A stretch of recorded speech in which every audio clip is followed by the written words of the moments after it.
So this is a short tutorial on how to use the Eastern Florida State College Library database to do peer-reviewed research.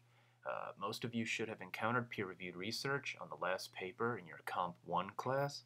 I'm sure many of you have forgotten most of the details, so this is just a refresher. For some of you, it will be your first introduction to peer-reviewed research, in which case I think you'll find this tutorial suitable for very basic research, and then you'll have to explore on your own to get better at it. So you can see here I am on the college's homepage, and I'm going to scroll down to library. Some of your teachers will be kind enough to have a link directly to the databases in Angel, but since not all teachers offer that luxury, I'm showing you how to do it right from the beginning. So we go into our library,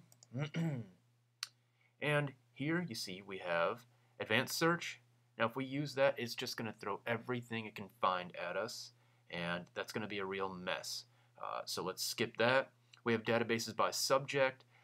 You know what, they're not really broken down all that well into subject, so I don't mess around with it. I use databases A to Z, which allows me to search the databases that I like in alphabetical order. So first thing, let's log in using our B number and password.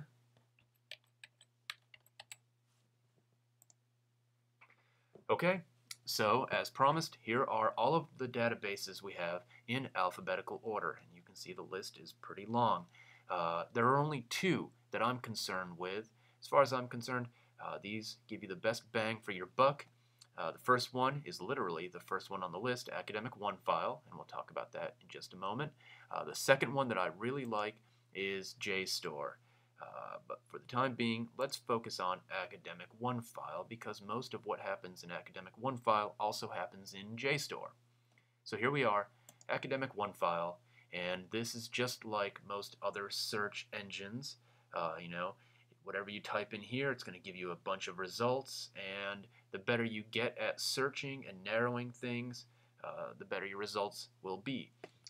This tutorial is not concerned with showing you how to refine your search. There are plenty of tutorials on that on the Eastern Florida State College Library webpage, and you will kind of learn by doing.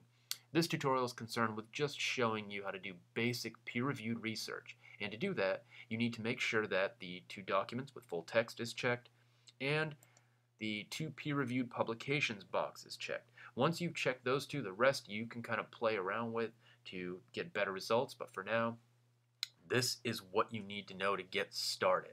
So we'll come up here and we'll do a very basic search for a common term. We'll do global warming. All right, and you notice that we get over 4,000 articles.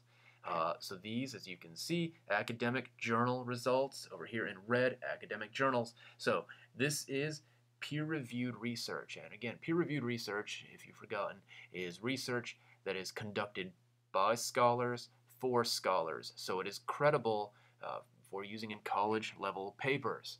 Now, just because you have 4,000 results, just like when you go to Google, it doesn't mean all of those results will work for what you need them. Let's take a look here and let me show you. This first one we see is a brief article, and you click on it, greenhouse gas emissions from small industries. It sounds relevant to global warming, but when you click on it, notice all you get is an abstract. An abstract is a summary of what the actual article is about. You can see here, this paper discusses mathematical, so it tells you the actual paper is about global warming, but this is not the paper. So don't think that you've gotten off easy here and you've found a really short article that you can cite in a college level paper. It doesn't work that way. This is just an abstract, a summary of what the actual paper is about. So you got to move on. So of all the hits we have here, we scroll around and we see you're just going to have to kind of play around. Some will have the PDF logo here. You click on that and you will get you know, a PDF of the actual article. And you notice over here, this is kind of your best friend. Brief article, article report, brief article. You want to try and look for the ones that say article, and that doesn't mean that you're actually going to get an article. In some cases you will click on it and you might get something really short like this, which still won't work. This is just an abstract. But you will get lucky from time to time, and you scroll down and you see here we have article, report, article, sea of change. Let's take a look at this one. You have the PDF icon down here. So let's click it, and we get indeed an article. Notice over here in gray, it gives us the page number, and we can scroll down, and it's a 2-page long article. It's not an abstract, so this is credible to cite in a college level paper on global warming. So essentially that's the baseline for how to do peer-reviewed research on Academic OneFile. You come in, you're going to have to perfect how to search it. It's just like working with Google. You can play around with it. You'll figure out your way, what you like to do, but make sure that you're limiting to peer-reviewed, and make sure that you're using actual articles and not just the abstracts. So look for article, open it, and make sure that you're actually indeed getting a full article and not just an abstract, because you can't write a research paper using only abstracts. So let's talk about that second database, and that is JSTOR.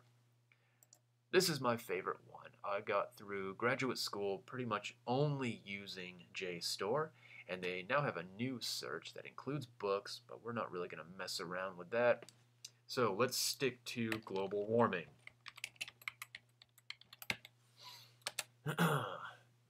All right, now the cool thing about JSTOR is that everything on here is peer-reviewed. You don't have to do any limiting to peer-reviewed because JSTOR is a database for peer-reviewed material. But I do want you for my class to limit to journals. Other classes will allow you to use books and pamphlets. Me, I want you to limit your searches to journals, and that's because most college-level peer-reviewed research takes place in journals. And you can see over here it keeps saying journal, journal, journal. Now, the search that I did on Academic OneFile was rehearsed. I went through and checked a few of those articles to make sure that they were articles, and that's how I knew to go to that one called Sea of Change. This is not a rehearsed search. I'm just kind of jumping into this so you can see how it works. So, here at the top we have an article called Addressing Global Warming. And it says it's journal. Here, take a look. Notice that every single entry has page numbers. I probably should have pointed this out on Academic OneFile. All peer-reviewed articles are going to have an author, because peer-reviewed research is very prestigious and the authors want credit, and B, it's going to have a page number. That's just how it works, and the reason for the page number is that when someone writes a peer-reviewed article, he or she understands that it will be used for research purposes, and providing a page number is necessary because you will have to cite the page number within your paper. So, you see they all have page numbers. There's really no such thing as a peer-reviewed article without a page number, without an author. So we click on our first hit and let's see what we get.